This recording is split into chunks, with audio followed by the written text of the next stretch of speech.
Welcome back to the channel. तो Pakistan study का आज सेक्शन 2 हम स्टार्ट करेंगे। सेक्शन 1 हमने कंप्लीट किया था जिसके अंदर 3 यूनिट थे, फिर एक लंबा पॉज आ गया बीच में क्योंकि इंग्लिश की काफ़ी चीज़ें थी जो करने वाली थी, तो पाकिस्तान स्टडी पे काम नहीं हो सका। तो आज हम स्टार्ट करेंगे पाकिस्तान स्टडी का जो सेक्शन 2 है, इसमें कॉन्स्टिट्यूशन ऑफ पाकिस्तान इसका टाइटल है और इसमें चौथा जो चैप्टर है ये हम स्टार्ट करेंगे। पहले 3 चैप्टर हम पढ़ चुके हैं, सिटीजनशिप एंड सस्टेनेबल सोसाइटी। अच्छा, एक खबर है पाकिस्तान स्टडी के पॉइंट ऑफ व्यू से 10th क्लास के बच्चों के लिए कि 10th क्लास का जो पेपर है फेडरल बोर्ड का, वो आपका 100 नंबर का पेपर होगा पाकिस्तान स्टडी का इस बार 10th क्लास में। ठीक है, तो 50 नंबर के पॉइंट ऑफ व्यू से आपने तैयारी नहीं करनी। अभी आपका अच्छी खासी परसेंटेज का नंबर है, पेपर है, 100 मार्क्स होंगे इसके, तो आपने उसी लिहाज से इसकी अब तैयारी करनी होगी। तो सिटीजनशिप एंड सस्टेनेबल सोसाइटी है, इसको रीड तो हम पूरे को नहीं करेंगे, प्रीवियसली भी हमने नहीं किया, फिर भी अगर किसी टॉपिक में आपको प्रॉब्लम आती है तो वो आप मुझसे पूछ सकते हैं। अलबत्ता इसकी एक्सरसाइज का जो सोल्यूशन होता है वो प्रीवियसली भी डिस्कस किया था, अभी हम डिस्कस करेंगे। तो एक्सरसाइज आपको स्क्रीन पे बेटा नजर आ रही होगी। एक्सरसाइज में सबसे पहला क्वेश्चन है, answer the following question by choosing the best answer to create a peaceful, just and inclusive society that live under the rule of law is part of millennium development goals, vision 2025, sustainable development goals, declaration of human rights. तो C option इसका जो third option है ये correct होगा, sustainable development goals. Active citizenship involves, तो active citizenship जो होती है वो इन्वॉल्व करती है participating in your community and holding the government accountability. वैसे भी ये मेरा बचपन का रूल है कि जो एमसीक्यूज बड़ा होता था, लेंथी होता था, मैं उसी को टेक कर देता हूँ, लेकिन चल रहा है अभी तक। सिटीजनशिप इंक्लूड थर्ड का बेटा हमारे पास होगा C option, both rights and responsibility. और फिर what is the primary purpose of the press council ordinance 2002। तो फोर्थ वाला जो है हमारे पास इसका ऑप्शन नंबर बी ठीक होगा, to regulate the content published by newspaper and news agency. उसके बाद आ जाए, how does a free press contribute to a prosperous country. तो फ्री प्रेस कैसे कर सकती है, by exposing corruption and holding institutions accountable, D option होगा।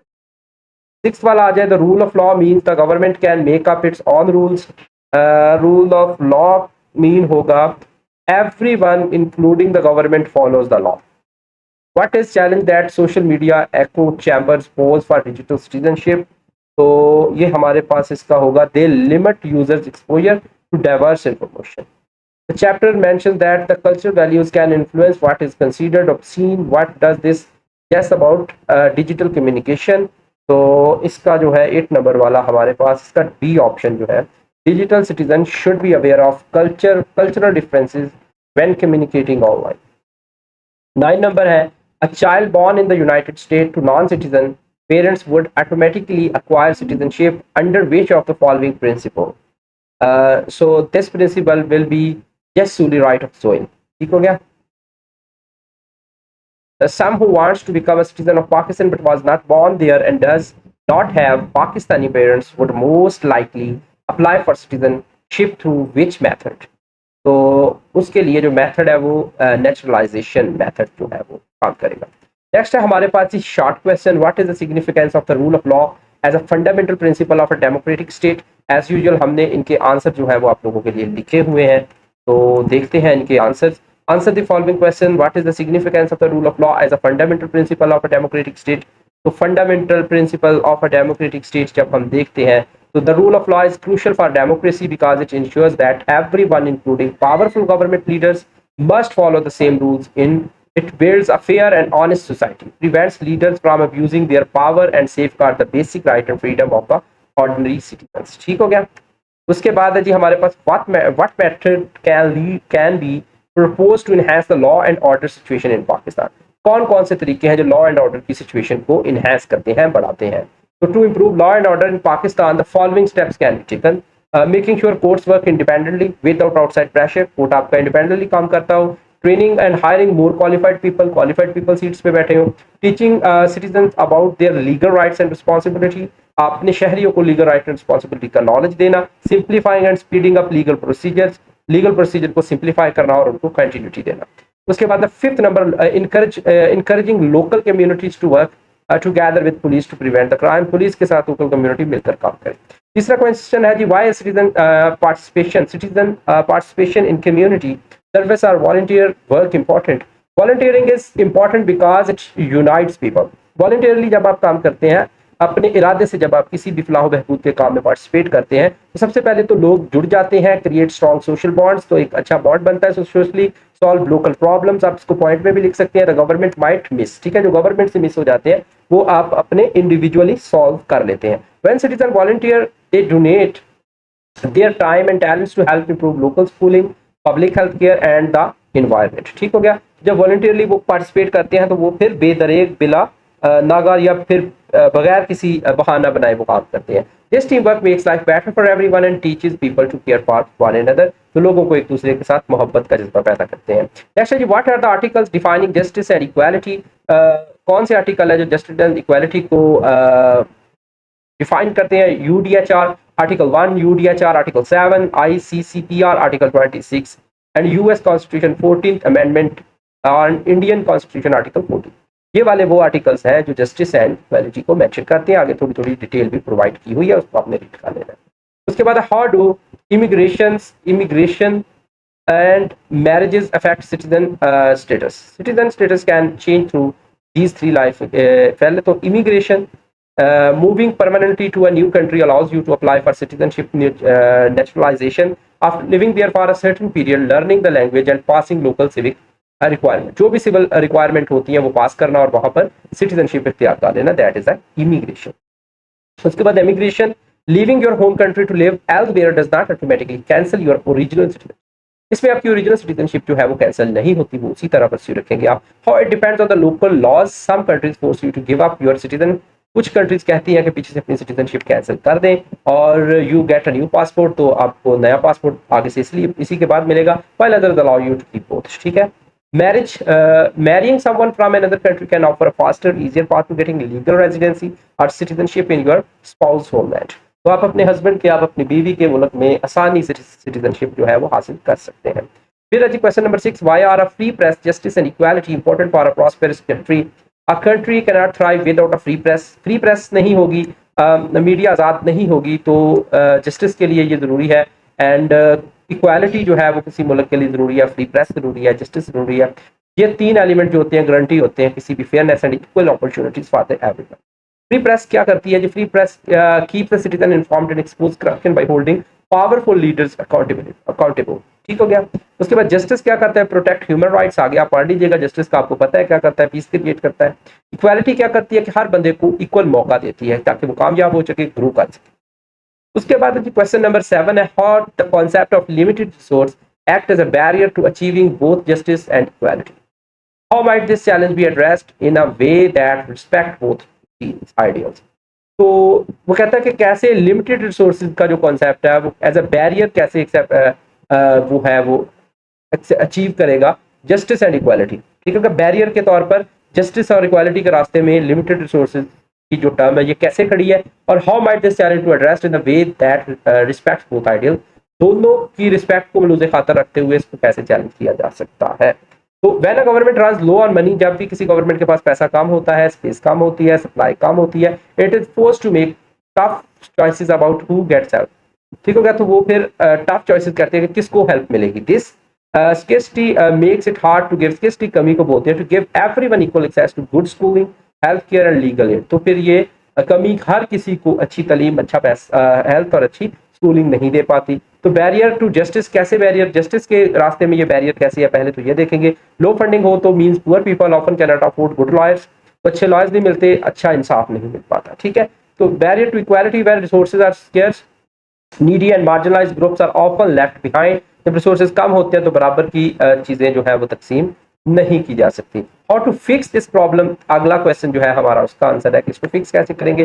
फोकस ऑन फेयरनेस, इक्वालिटी पे हम फोकस करेंगे। ठीक है। Purposefully direct sources toward the poor or disadvantaged groups to give them an extra boost and balance out the playing field। ठीक हो गया। तो उनको एक एक्स्ट्रा बैलेंस और एक्स्ट्रा रिसोर्सेज प्रोवाइड किए जाएंगे ताकि वो अपनी पॉवर्टी की बाउंड्री से निकलकर बेटर लाइफ जीने लगे। दूसरे नंबर पर smart spending, efficient allocation. Efficient allocation का मतलब है कि money should be spent wisely on high impact projects, यानी कि पब्लिक स्कूल पे पैसे लगाएं, हेल्थ पे पैसे लगाएं, ऐसे प्रोजेक्ट पे पैसे लगाएं यहाँ पे गरीब बंदा भी जो है वो हासिल कर सके, इक्वल राइट्स हासिल कर सके। तो ये तो थे हमारे पास शॉर्ट क्वेश्चन। तो अभी हम नेक्स्ट डिस्कस करेंगे लॉन्ग क्वेश्चन। तो लॉन्ग क्वेश्चन में तो लॉन्ग क्वेश्चन जो है इस चैप्टर के वो है, पहला क्वेश्चन है हमारे पास, how do evolving definitions of the rule of law influence social justice, economic growth. Question को पहले समझना है कि इवॉल्विंग डेफिनेशन जो बेटरमेंट की तरफ आ रही है, डेफिनेशन जिसके अंदर चेंजेस आ रहे हैं, वो रूल ऑफ लॉ के इन्फ्लुएंस को, सोशल जस्टिस को, इकोनॉमिक ग्रोथ को, सस्टेनेबल डेवलपमेंट को, specially in the context of the regional disparities within the countries like Pakistan and global initiative like the 2030 agenda for sustainable development। ये जो evolving definition of rule of law है, ये कैसे influence करती है इन चीज़ों को, स्पेशली उन हालात में जब 2030 का एजेंडा भी जो है वो अप्लाई हो रहा है, उसका भी इनिशिएटिव लिया जा चुका है और डिस्पैरिटीज रीजनल भी डिवाइड हो रहे हैं, तो ऐसी सूरत में कैसे इम्प्लीमेंट ये करेगी। The modern meaning of the rule of law in the past, the rule of law. तो मॉडर्न मीनिंग को समझने के लिए पास्ट को थोड़ा सा हम डिस्कस करेंगे, थोड़ा सा बैकग्राउंड उसका हम डिस्कस करेंगे। बैकग्राउंड को डिस्कस करने के लिए तो फर्स्ट ऑफ ऑल तो बैकग्राउंड उसका थोड़ा सा डिस्कस करते हैं। The past the rule of law simply meant that laws were written down, known to the public and enforced by the court. Law जो है वो रिटन फॉर्म में मौजूद है और पब्लिक उसको अंडरस्टैंड करती है। Today it has grown into a much bigger concept. अभी ये बड़ा कॉन्सेप्ट बन चुका है। It now include the fairness, human rights, transparency and giving everyday people a say in how they are governed. लोगों को इस चीज का पता भी, बताना भी आपने कि आप उन पे हुकूमत कैसे कर रहे हैं, और इसमें ट्रांसपेरेंसी यानी हुकूमत के लोगों के सामने सारे काम होंगे, ह्यूमन राइट्स की बात भी होगी, फेयरनेस की बात भी होगी। ठीक है, ये सारी चीजें अभी जो है वो डिस्कस होती हैं लॉ के अंदर। लोगों का ये हक है ये चीजें जाने। This new definition is crucial for fixing regional imbalance. ठीक हो गया, इन कंट्रीज लाइक पाकिस्तान। तो रीजनल इम्बैलेंस जो है यानी कि डिस्पैरिटी जिसने बात की है, तो वो रीजनल इम्बैलेंस जो क्रिएट हो रहा है उसको भी ये ओवरकम कर लेगा। और Pakistan and meeting global goals like the UN 2030 agenda sustainable development. ये 2030 एजेंडा जो है ये सस्टेनेबल डेवलपमेंट कुछ गोल है जो अचीव कर लिए, जैसे पॉवर्टी को खत्म करना, इस तरह के कुछ गोल होते हैं हर साल ही यूएन के, जो कि मतलब भी बस ड्रामा ही होता है लेकिन होते हैं। ठीक है, अब rule of law and social justice. Modern law focuses on substantive justice. ठीक है, meaning laws themselves must be morally fair, inclusive and protective of everyone. यानी कि लॉ जो है वो हर किसी को प्रोटेक्ट करेगा, फेयर होगा। अब इसके रास्ते में जो चैलेंज आ रहे हैं वो जरा मैं थोड़ा सा बस एक दफा आपको बता देता हूँ, लेकिन आपने एक्सप्लेन उनको खुद कर लेना। फॉर एग्जाम्पल कि हमारे पास रिसोर्सेज जो है वो अनइवनली स्प्लिट हुए हैं मार्जिनलाइज्ड एरिया के अंदर, जैसे बलूचिस्तान के अंदर है, खैबर पख्तूनख्वा के अंदर है। पावर जो है वो प्रॉपर लीगल लोगों के पास है, पब्लिक सर्विसेज है, पॉलिटिकल रिप्रेजेंटेशन है उनकी अलग अलग। ठीक है, additionally women and minority groups face deep social barrier, जिनको बहुत सी प्रॉब्लम आ रही है। सोल्यूशन क्या है कि laws that forbid discrimination and promote equal opportunity. ऐसे लॉ क्रिएट किए जाए जो डिस्क्रिमिनेशन यानी कि फर्क को खत्म कर दें। ठीक है, law addresses the unfair system. It help fulfil SDG 5 gender equality and SDG 10 reduced inequality, तो उसको ओवरकम करेगा। फिर इकोनॉमिक ग्रोथ है इसी तरह, how it helps. Economic growth आपको पता है सिस्टम है जिसमें बिजनेस इन्वेस्टमेंट है, फाइनेंशियल एनवायरनमेंट प्रेडिक्टेबल, क्या होगा, कितनी इकोनॉमी जनरेट होगी और कैसे होगी, ये वाला सिस्टम है। इस सिस्टम हेल्प कैसे करता है, protect ownership rights, enforce business contrast and reduces bribery, रिश्वत को कम करता है। It also help small rural and informal business registry legally. तो चैलेंज क्या क्या इन पाकिस्तान प्रोविंसेस लाइक पंजाब है stronger legal and economic setup. ठीक है, पंजाब के अंदर एक बहुत ही मजबूत सिस्टम है इसको इकोनॉमी को सेटअप करने के लिए, तो दूसरे रीजन में थोड़ा सा ये फॉल करता। सोल्यूशन क्या है, सोल्यूशन ये सिंपल सा है कि बिजनेस को एडवांस किया जाए, decent work and economic growth वाला SDG 8 वाला रूल अप्लाई किया जाए, और SDG 9 industry innovation and infrastructure वाला रूल अप्लाई किया जाए। दूसरे नंबर पे है जी sustainable development and better governance. Sustainable development and better governance में क्या होगा, the rule of law is the backbone of sustainability both on its own under SDG 16 peace justice and strong institution and as a tool to achieve other goals. तो दूसरे goals को achieve करने के लिए, peace justice and strong institution achieve करने के लिए ये रूल ऑफ लॉ जो है ये बड़ा जरूरी है। इन्वायरमेंटल जस्टिस क्या होता है, Pakistan is highly vulnerable to climate change, without strict laws to punish pollution and protect natural resources. Environment efforts fail. ठीक है, एनवायरमेंट को प्रोटेक्ट करना और नेचुरल रिसोर्सेज से बचाना या बचना वो थोड़ा सा पाकिस्तान के लिए मुश्किल है। Stronger courts are needed to protect the indigenous lands and support SDG 3 climate action, climate को कंट्रोल किया जाए। SDG लाइफ ऑन लैंड 15 के मुताबिक इसको पे भी काम किया जाए। Local system margin merging traditional local dispute setup like jirgas and panchayat into the official court system. तो जिरगा सिस्टम को पंचायत सिस्टम को कोर्ट सिस्टम में मर्ज किया जाए, ठीक हो गया, and make justice faster and more widely. उसके बाद closing regional gaps and through legal reform. Different territories in Pakistan have different levels of institutional strength, court access and legal knowledge। ठीक है, मुख्तलिफ इलाके जो है वो मुख्तलिफ स्ट्रेंथ रखते हैं, कोर्ट तक एक्सेस रखते हैं और लीगल नॉलेज रखते हैं। Broadening the rule of law allows government to adapt legal reforms to local needs, ensuring that development reach every corner of the country. तो जो रिफॉर्म्स हैं वो लोकल लोगों की नीड है उन तक पहुंचाए जाएं और हर कोने तक जो है वो इंसाफ, जस्टिस, पीस, हर चीज। दूसरा सवाल है हमारे पास, अच्छा दूसरा सवाल है citizen can be gained and lost through various process. कुछ ऐसे अमाल है जिनकी वजह से सिटीजनशिप हुई जा सकती है आपसे और आपको मिल सकती है। How do these method of the acquiring and losing citizenship impact the concept of dual citizenship. Double citizenship के कांसेप्ट को कैसे ये इम्पैक्ट करता है, एक्वायर करना और लूज करना सिटीजनशिप को। Analyse the potential benefits and drawbacks and that dual citizen might experience. Analyse करना है इसको, ठीक हो गया, बेनिफिट इसके एंड यानी कि प्रोज एंड कॉन्स या एडवांटेज एंड डिसएडवांटेज। तो अंडरस्टैंडिंग डुअल सिटीजनशिप, सबसे पहले तो आप समझिए कि डुअल सिटीजनशिप होती क्या है। Citizenship is a legal status of being a recognised member of a country. किसी भी मुल्क का नुमाइंदा बनना यानी किसी भी मुल्क के अंदर रिहाइश इख्तियार करना। Because globalisation has made moving across the world much easier. Dual citizenship where a person holds legal citizenship in two countries at the same time has become very common. तो डुअल सिटीजनशिप क्या होती है, एक बंदा एक से ज्यादा मुल्कों में, दूसरे एक या दो मुल्कों में, एक पाकिस्तान एक अमेरिका में दो सिटीजनशिप हो पाकिस्तान के पास बंदे के पास, उसको डुअल सिटीजनशिप बोले। और citizenship is gained and loss. अब सबसे पहले देखें कि गेन कैसे होती है, लॉस कैसे। Gaining citizenship can happen by birth. सबसे पहले तो अगर आप किसी मुल्क में पैदा हुए तो आपको वहां की सिटीजनशिप मिल जाती है, वेयर यू आर बोर्न और who your parents are. Naturalisation living in a new country long enough, learning the language and passing a civic test. Naturalisation का तरीका क्या है कि आप एक मुल्क पे रहते हैं, उसकी लैंग्वेज सीखते हैं और वहीं पे रहते हैं एक लंबे अर्से तक और वहीं वहां के सारे टेस्ट वगैरह पास कर लेते हैं। फिर मैरिज अडॉप्शन, आप मैरिज कर लेते हैं किसी से आपकी, तो इसी तरह आप अपने स्पाउस के इलाके के सिटीजन बन जाते हैं। Losing citizenship can happen through voluntary renunciation, giving it up on purpose. ठीक हो गया। Automatic loss when your home country forbids dual citizenship and cancels your movement to get a new passport। सबसे पहले तो आप कुछ ऐसा करते हैं ऑन पर्पस, आप कुछ गलत करते हैं, ठीक है, तो उसके नतीजे में आपकी सिटीजनशिप जो है वो गवर्नमेंट उस पाकिस्तान उस इलाके की वो कैंसिल कर देती है। ठीक हो गया। दूसरे नंबर पर आप क्या करते हैं, state revocations, the government strips it away due to the fraud और इलीगल एक्टिविटी। आप कोई भी ऐसी एक्टिविटी करते हैं जो कि इलीगल है तो ऐसी सूरत में भी आपका जो वो सिटीजनशिप कैंसिल हो जाएगी। उसके बाद impact on dual citizenship. Dual citizenship के ऊपर जो है आपके पास different national laws create different reality for travellers. Welcoming countries होती हैं, Canada and UK allow you to hold multiple passport freely. Big countries है India and China force you to give up your original nationality if you become a citizen elsewhere. Legal limbo, conflicting laws can sometimes force a person into difficult situations where they must choose only one identity।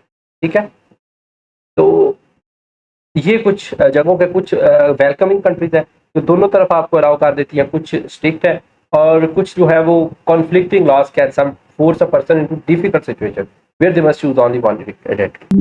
उनको एक identity choose करनी होती है किसी खास सूरत हाल। Benefits क्या होते हैं, इजी ट्रैवल होता है, सिविक राइट्स होते हैं, इकोनॉमिक एंड स्कूलिंग पर्क्स होते हैं, कल्चरल आइडेंटिटीज होती हैं, ये इनको रीड कर लीजिएगा। ठीक है। ड्रॉबैक क्या होते हैं, लीगल एंड टैक्स कॉन्फ्लिक्ट आ जाता है, लॉयलिटी क्वेश्चन हो जाती है आपकी, पेपर वर्क स्ट्रेस बढ़ती है, रिस्क ऑफ लॉस बिजनेस जो भी आपने बिल्डअप किया उसको। ठीक है, तो ये इसको भी रीड कर लेना है आपने। क्वेश्चन नंबर 3 है, how does volunteering for community service project make people feel more connected to their community and responsible for its well-being। तो voluntarily जब आप कम्युनिटी में पार्टिसिपेट करते हैं तो ये किस तरह आपको हेल्प आउट करता है कि आप कम्युनिटी को एक इम्पैक्टफुल सिटीजन बन सकें और एक रिस्पॉन्सिबल जो है ना कम्युनिटी बिल्डअप कर सकें। ठीक है, मोर कनेक्टेड आप फील कर सकें अपनी सोसाइटी के साथ। तो volunteer bring people close to their neighbours, अपने हमसायों के क्लोज हो जाते हैं, involving directly in the local needs, जब आप उनको मुश्किल में काम आते हैं, इमोशनल कनेक्शन बिल्डअप हो जाता है, ट्रस्ट हो जाता है, सिविक प्राइड होता है, ठीक है, बहुत कुछ आपको मिलता है। 5 डिस्टिंक्ट वेज होते हैं इसके। बिलोंगिंग एंड मेकिंग फ्रेंड्स, ठीक है, आप फ्रेंड बनाते हैं, दोस्तों के साथ दोस्तियां करते हैं, रिड्यूस लोनलीनेस रिड्यूस करते हैं, ये पढ़ लीजिएगा, सिंपल सा लिखा हुआ। अंडरस्टैंडिंग लोकल प्रॉब्लम्स, आप लोकल लोगों की प्रॉब्लम्स को अंडरस्टैंड करते हैं, उनकी स्टोरी सुनते हैं, उनके साथ पर्सनल कंसर्न्स है उनको, उनके प्रॉब्लम को सुनते हैं और उनको फिक्स करते हैं।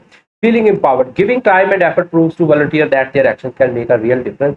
This build a sense of control. आप अपने आप को empowered फील करते हैं, प्राइड फील करते हैं, रिस्पॉन्सिबल फील करते हैं। बिल्डिंग एम्पैथी, तो एम्पैथी आपके पास बिल्ड होती है, दूसरों के लिए प्यार मोहब्बत का जज्बा बढ़ता है। लाइफ टाइम इन्वॉल्वमेंट, तो लोगों के साथ आपका एक गहरा ताल्लुक बन जाता है, ठीक है, तो पूरी जिंदगी के लिए लोग आपकी जिंदगी का हिस्सा बन जाते हैं और आप उनकी जिंदगी का हिस्सा बन जाते हैं।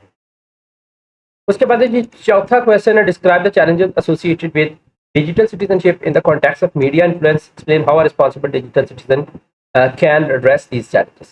तो डिजिटल सिटीजनशिप होता है कि मीडिया का यूज एज अ सिटीजन, ठीक है, तो ये रिस्पॉन्सिबल डिजिटल सिटीजन जो है वो इस चैलेंजेस को कैसे ओवरकम करती है।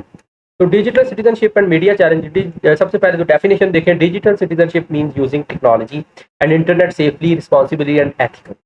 एथिक के साथ यूज करना है, रिस्पॉन्सिबिलिटी के साथ यूज करना है और अच्छे से यूज करना है। Today social media algorithm and mess internet trends create significant obstacles for online safety and growth. ठीक हो गया, ऑनलाइन सेफ्टी के लिए प्रॉब्लम क्रिएट कर रहे हैं। की चैलेंजेस क्या है? फेक न्यूज है, फेक न्यूज है, मिस इन्फॉर्मेशन है आपको मिलती, जो कि पॉलिटिक्स के बारे में मिल सकती है, daily day agenda, climate change के बारे में, ठीक है। तो echo chambers and bias, social media apps use smart algorithm that only show you content you already agree with। ऐसा कंटेंट वो आपको दिखाते हैं जो कि ऑलरेडी आप एग्री करते हैं, तो ये ट्रैप होता है जो कि filter bubbles, blocking out different view points and causing political polarisation. फिर ऑनलाइन बुलिंग का प्रॉब्लम, ये तो आपको पता है, इसको रीड कर लीजिएगा, जो आप तंग करते हैं, कमेंट्स के अंदर हैरेस करते हैं लोगों को। प्राइवेसी थेफ्ट, जो आपके पासवर्ड वगैरह चोरी हो जाते हैं। स्क्रीन एडिक्शन, बच्चे जो हैं, बड़े भी जो हैं, वो स्क्रीन में लगे हुए हैं, 4 लोग बैठे हैं तो चारों के चारों मोबाइल यूज कर रहे हैं, सकते नहीं है, कर रहे हैं। How responsible digital citizen fights back, अब रिस्पॉन्सिबल बंदा इनको कैसे कम कर सकता है। प्रैक्टिसिंग मीडिया लिटरेसी, कि आप always double check where an online store came from, look for hidden bias, ठीक है, देखें कि उसके पीछे एजेंडा क्या है और कौन सी कंपनी आपको ये चीज़ दे रही है। तो मोस्टली कंपनीज को जो नंबर दिए होते हैं वो आपकी मोबाइल सर्विस वालों ने दिए होते हैं, वो आपको कॉल करके पूछते हैं कि आपको ये चीज़ चाहिए, वो चीज़ चाहिए। तो आपको जब यही नहीं पता कि इसको मेरा नंबर कहाँ से आया, किसने दिया, तो ऐसे बंदे के साथ कोई भी किसी किस्म का लेन देन न करें। बीइंग पोलाइट एंड रिस्पेक्टफुल, हमेशा सोशल मीडिया इस्तेमाल करते हुए लोगों के साथ इज्जत से बात करें। जो चीज़ नहीं पसंद उसको ब्लॉक कर दे, टर्मिनेट कर दे, फिनिश कर दे, ऐसे बंदे को ब्लॉक कर दे जो नहीं पसंद, जाए इसके क्या कमेंट्स में उनको रोक डालिए। लॉकिंग डाउन प्राइवेसी, अपनी प्राइवेसी को स्ट्रॉन्ग पासवर्ड, अच्छे पासवर्ड यूज करें, पर्सनल मोमेंट शेयर ना करें, ठीक है, और अपनी पर्सनल पिक्चर, फैमिली की पिक्चर, पर्सनल तो शेयर चलो कर ही लेता है बंदा, लेकिन फैमिली की पिक्चर से अवॉइड करें। स्टैंडिंग अप फॉर अदर, दूसरों के लिए खड़े हो जाए। इंटरनेट अ सेफर स्पेस पर speaking out against cyber bullying, अगर कोई किसी को तंग कर रहा है तो ऐसे बंदे को आप इनकरेज ना करें। बैलेंस स्क्रीन टाइम को बैलेंस करें, ज़्यादा इस्तेमाल ना करें मोबाइल का। लास्ट क्वेश्चन है जी, evaluate the relationship between justice equality. Justice and equality के अंदर क्या रिलेशन है, social and economic well being के साथ इनका क्या रिश्ता है, ठीक है। फिर how can these principles be upheld in real world scenarios, actual world में इनको कैसे प्रमोट किया जा सकता है। Considering the challenges posed by corruption and systematic discrimination, अब करप्शन इसमें मसला क्रिएट कर रही है और सिस्टमैटिक डिस्क्रिमिनेशन, यानी कि सिस्टम हमारा डिस्क्रिमिनेशन का कायल है, इक्वालिटी का कायल नहीं, ठीक है। तो ऐसी चीज को जहन में रखिए, इनके दरमियान क्या रिलेशन बनाना। The link between justice equality and well being, justice equality and well being rely entirely on each other, एक दूसरे पर रिलाई करते हैं। Together they form the core. Justice mean everyone gets fair treatment under the law and courts protects your rights impartially, ठीक है, courts आपके laws को बगैर किसी बायसनेस के सुने और उनका हल ढूंढे, ठीक है। उसके बाद equality means every person gets the exact same opportunity in life regardless of their gender, race, caste और फैमिली बैकग्राउंड। हर बंदे को किसी भी काम को करने के एक जैसे राइट मिले। Social and economic wellbeing means having access to the basic of a good life, health care and schools, housing, jobs and safety. अब ये तभी मुमकिन है जब ये तीनों एक सोसाइटी के अंदर हों। हाउ दे कनेक्ट कैसे करते हैं। Justice protect equality by pushing discrimination and ensuring resource as shared fairly, ठीक हो गया। Equality boosts well being by giving everyone an equal right, equal shot, finding employment and succeeding, ठीक है। और well being जो होती है वो लोगों को अप्रोच देती है अपनी डेली डे की चीज़ें जो है उनको हैंडल करने के लिए। Vulnerable groups, poor and marginalised, if any of these three pillars fall, society experience poverty, anger and protest. ठीक है, तो अब रियल वर्ल्ड सिनारियोज के अंदर इसको कैसे, करप्शन एंड डिस्क्रिमिनेशन को कैसे ओवरकम कर सकता है ये। तो सबसे पहले तो फिक्स द कोर्ट सिस्टम, अपने कोर्ट सिस्टम को बेहतर बनाएं। ठीक है, इसको रीड कर लीजिएगा, आपका कोर्ट सिस्टम इंडिपेंडेंट होना चाहिए, उसको किसी पे डिपेंड नहीं होना चाहिए, रिश्वत लेके फैसले इसको नहीं करने चाहिए। पास फेयर पॉलिसीज, ऐसी पॉलिसीज पास होनी चाहिए जो फेयर हो, ऐसी पॉलिसीज पास ना हो जो गरीबों का तो रगड़ा लगा रही है, अमीरों को फायदे दे रही। टीच द पब्लिक, अपनी पब्लिक को सिविक सेंस, सिविक अवेयरनेस दें। ठीक है, कैंपेन चलाएं जहाँ पे लोगों को सिखाएं कि उनके लीगल राइट्स क्या है। Support grass root groups, help local charities, non government organisation, NGO जो होती हैं उनको सपोर्ट करें। यूज टेक्नोलॉजी फॉर ऑनेस्टी, ईमानदारी के लिए टेक्नोलॉजी का यूज करें, ऑनलाइन सर्विसेज का यूज करें, ई गवर्नेंस का यूज करें। ठीक हो गया, ट्रैक करें, ट्रांसपेरेंसी लेकर आए। उसके बाद है जी एंड इंस्टीट्यूशनल बायस, इंस्टीट्यूशन जो अदारे बायस्ड है लोगों के हाथ में, गरीबों के साथ इंसाफ नहीं करते, अमीरों के साथ करते हैं, वो खत्म कर। तो यही था आज का जो है हमारे पास लेक्चर। तो इंशाल्लाह नेक्स्ट जो चैप्टर है, चैप्टर नंबर 5, उसकी एक्सरसाइज लेकर आपकी खिदमत में पेश होगी जल्द। तो अब तक रखिएगा बहुत सा ख्याल। अल्लाह हाफ़िज़।